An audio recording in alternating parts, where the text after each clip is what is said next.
Praise the lord. ದೇವನಾಮ ಸ್ತೋತ್ರವಾಗಲಿ. ಈ ದಿನ ನಾವು ವಾಕ್ಯವನ್ನು ನೋಡ್ಕೊಳ್ಳೋಣ.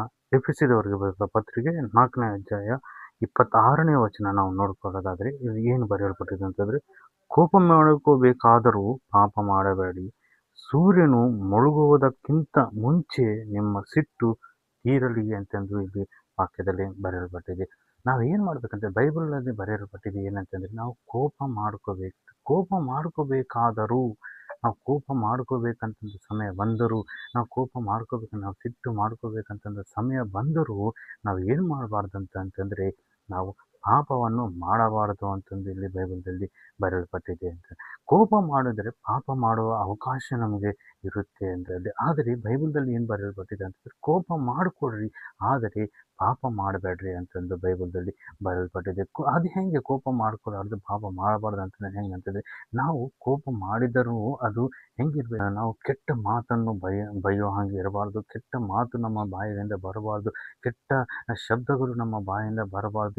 ಇಲ್ಲಾಂದರೆ ನುಡಿಯೋ ಹಾಗೆ, ಇಲ್ಲಾಂದರೆ ಗಾಯಪಡಿಸೋ ಹಾಗೆ ಅವರ ಹೃದಯವನ್ನು, ಇಲ್ಲಾಂದರೆ ಅವರ ಮನಸ್ಸನ್ನು, ಇಲ್ಲಾಂದರೆ ಅವರ ಶರೀರವನ್ನು ಗಾಯ ಮಾಡೋ ಹಾಗೆ ಇರಬಾರ್ದು. ಇಲ್ಲಾಂದರೆ ಸಿಟ್ಟಲ್ಲಿ ಬಾಯಿಗೆ ಬಂದ ಹಾಗೆ ಮಾತಾಡೋ ಹಾಗೆ ಇರಬಾರ್ದು. ನಮ್ಮ ಕೋಪ ಹೆಂಗಿರ್ಬೇಕಂತಂದರೆ, ಅದು ದೈವಿಕವಾದ ಕೋಪವಾಗಿ ಇರಬೇಕು. ದೈವಿಕವಾಗಿ ಏನಾರು ಮಾಡಿದವನಿಗೆ ನಾವು ಏನು ಮಾಡಬೇಕು, ಗದರಿಸೋ ಹಾಗೆ ಇರಬೇಕು. ಅವನನ್ನು ಒಳ್ಳೆಯ ಮಾರ್ಗಕ್ಕೆ ತರುವ ಹಾಗೆ ಆ ಕೋಪ ಇರಬೇಕು ಅಂತ. ದೈವಿಕವಾದ ಕೋಪ ಯಾವುದಂತಂದರೆ, ಅವರ ತಪ್ಪುಗಳನ್ನು ಅವ್ರಿಗೆ ತಿಳಿಸಿ, ಅವರು ಈ ತಪ್ಪು ಮಾಡದ ಹಾಗೆ ತಿಳಿಸಿ ಹೇಳೋದು, ಅದು ದೈವಿಕವಾದ ಕೋಪ. ಮತ್ತೇನಂತಂದರೆ, ಅವರನ್ನು ಗದರಿಸೋದು, ಈ ತಪ್ಪು ಮಾಡಿದ್ದಕ್ಕೆ ಗದರಿಸೋದು, ಇಲ್ಲಾಂದರೆ ಈ ಕೆಲಸ ಮಾಡಿದ್ದಕ್ಕೆ ಗದರಿಸೋದು, ಅದು ಇಲ್ಲಿ ಬೈಬಲ್ದಲ್ಲಿ ಏನು ಬರೆಯಲ್ಪಟ್ಟಿದೆ ಅಂತಂದರೆ, ಕೋಪ ಮಾಡಿಕೊಳ್ರಿ ಆದರೆ ಪಾಪ ಮಾಡಬೇಡ್ರಿ ಅಂತಂದು ಬೈಬಲ್ದಲ್ಲಿ ಬರೆಯಲ್ಪಟ್ಟಿದೆ. ಇನ್ನೊಂದು, ಸೂರ್ಯನು ಮುಳುಗುವಷ್ಟರವರೆಗೂ ನಿಮಗೆ ಸಿಟ್ಟು ಇರಬಾರದು, ನಿಮ್ಮಲ್ಲಿ ಸಿಟ್ಟು ಇರಬಾರದು ಅವರ ಮೇಲೆ. ಯಾರ ಮೇಲೆ ನಿಮಗೆ ಕೋಪವಿದೆಯೋ ಅವರ ಮೇಲೆ ಸೂರ್ಯನು ಮುಳುಗುವಷ್ಟರಂತವರೆಗೂ ನಿಮಗೆ ಆ ಸಿಟ್ಟು ಇರಬಾರದಂತೆ. ಎದಕ್ಕಂತಂದರೆ, ಆ ಸಿಟ್ಟು ಆವಾಗೆ ಅದು ಹೋಗಿಬಿಡಬೇಕು. ಅವರನ್ನು ಗದರಿಸಬೇಕು, ಅವರನ್ನು ಒಳ್ಳೆಯ ಮಾರ್ಗಕ್ಕೆ ತರಲಿಕ್ಕೆ ನಾವು ಮಾತಾಡಬೇಕು, ಹೇಳಬೇಕು.